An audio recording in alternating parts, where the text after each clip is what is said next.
So what is wrong with you? I'm cold. I don't like it when it's cold outside. It's not that cold. It's cold to me.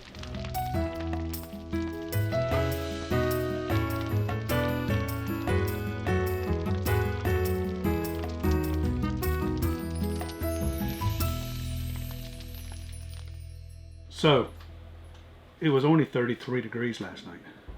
See, that's cold. I don't mind when it's chilly outside. Do y'all like it chilly outside? Do you like it cold outside? Because this girl doesn't like cold. I don't mind chilly, where you can sit around the fire in the evening and the fire 72. No, that's too hot to have a fire, but where the fire keeps you warm, not where you have to like stand up on the fire to stay warm. 70. It was in the 30s last night. It was cold. Upper 30s, but still, that's cold for me. So, when it's chilly, you sit around the fire with your friends and have a good time. And when it's real cold, what do you have to do? You have to use things like this. Who knows what Does anybody know what this is for? these are? Yeah, I know what they're for. What they're for is to let me know that it is too cold for me. But this year, we're not going to use those. We're not winterizing at all this year. No. So if anybody needs this, let me know. You can come get it. I don't need it. We're not going to do it. Why? Because we're headed south. Not because winterizing isn't something very important if you're going to stay where it's cold. We can talk about winterizing for a minute. There's a lot of different ideas people have. We've been doing this for a very long time, which you guys have known. All we ever do when we were weekend warriors and we were out Thursday, Friday, and Saturday, and we would come back to the house, I would put this in my intake for the water, and I would turn the air compressor down real low. And plug it into this end. Plug it into this end with a little nozzle, and Lisa would go inside, and we would use the telephones, and I would say, okay, you got pressure, and she would open up one of the spigots. I would start with the top ones. I don't know if that's right, wrong, or otherwise, but I would start with the ones up top and work my way down. And don't forget, if you have washer and dryer hookup, you need to drain that one too. So we would go through that, take about 10 minutes, and all the water was completely gone. Of course, that water went down into your tanks and all that kind of stuff. So there's a little bit laying in your tank. So then, yes, we'd pour a little bit of this down all the P-traps in the toilet. Don't forget the toilet.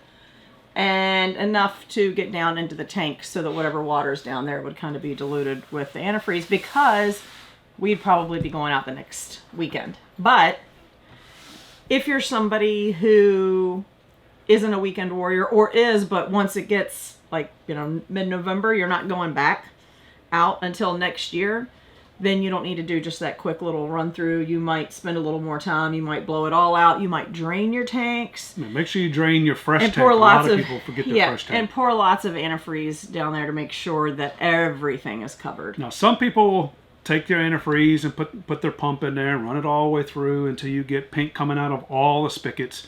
I think we've only done that once. And some campers have a hookup for that, like automatic, and some of them don't. You have to like work at it. So we didn't see any difference in one way or the other, but antifreeze too. Isn't the cheapest thing in the world. If you're going out every single weekend, then you're buying antifreeze and antifreeze. So I think we normally bought 2 or 3 of those a year, went camping, came home, blew it out, poured some antifreeze down in the P-traps, called it a day, went back out. We didn't have to worry about flushing the lines out to get all the pink out, all that kind of stuff. But if you're up in the colder climates and you got to do something, you can't just let your stuff freeze you're up. not going out there every week like we did, then maybe you can go ahead and run some antifreeze through it. But where we were in Virginia, it got cold.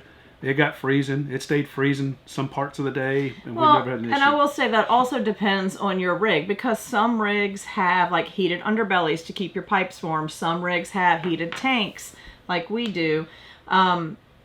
When it would get really cold and we would be camping, we camped one year and it was frigid, like it never got above freezing for 7 days. Yeah, so it was cold. Our pipes internally didn't freeze. The only thing that started freezing up was the water hose from the hookup at the park. We fixed that now because we have a heated hose. But we bought a heated hose. So, funny thing is, ever since we bought it, we've never used it, but because we've been going to where it's warmer.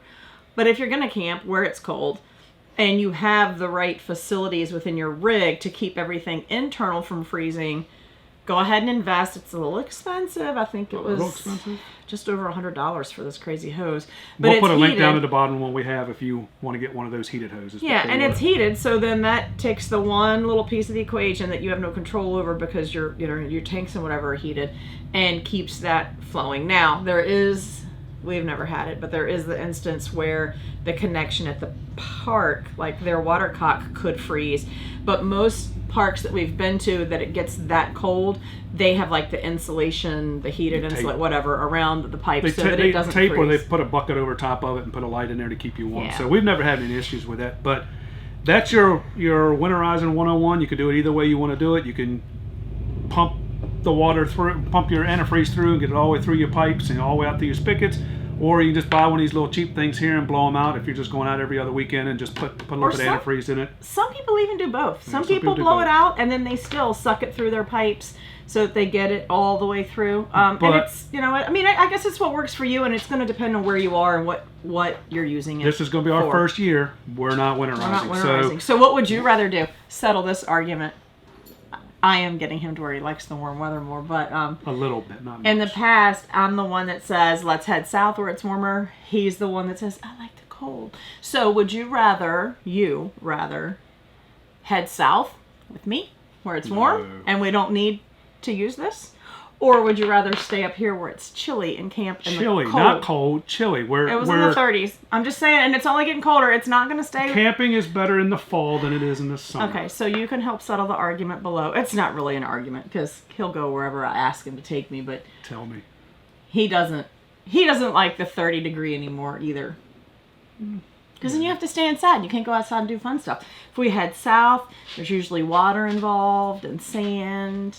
So we are headed sunshine. south. We're headed down to Florida this year. We're going to the Keys. So if you guys are in the Keys around November time frame, look for us because Hit we're us going to up. be in the Keys. Yeah, we're going to be there Thanksgiving and then a little after. And our next big stop where we hope to see a lot of you guys is going to be the Tampa RV show in January. Yes. So if you're going to there, the Tampa show, let us know ahead of time. We want to meet as many people as we can. Either comment here and let us know, and or comment on Instagram, Facebook. Let us know. Let us know how to get in touch with you. We would love to meet up with as many of you as possible, and we will update everyone when we're at the Tampa show.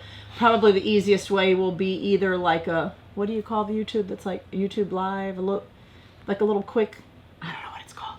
Help us out. I don't know what she's talking about. We did one in Hershey. We were like, hey, we're here. YouTube Live. Okay, so maybe we'll do one of those and say, hey, we're going to be here. We'll be in a Fuzion booth. We're Keystone Yeah, ambassadors, we'll so we definitely will be be in in the Fuzion. So look But we'll for be us in there. other places too, so yeah, hit us up. That's totally off topic, but anyway. No, it's not because we're going south. We're going south where it's warm. And then after that, we're headed west. So we will not be antifreezing this year. No more antifreeze. No This antifreeze year, this year anyway. Maybe next year. Next year I might take you to Maine in the winter. In the winter, no. Maine, yes. Winter, no. Anyway, that's it, guys. If you're enjoying them, Like, guess we're not going to Maine in the winter. subscribe, Ring ring the the bell. bell. And until the next time you find us running from the cold. Safe travels, y'all.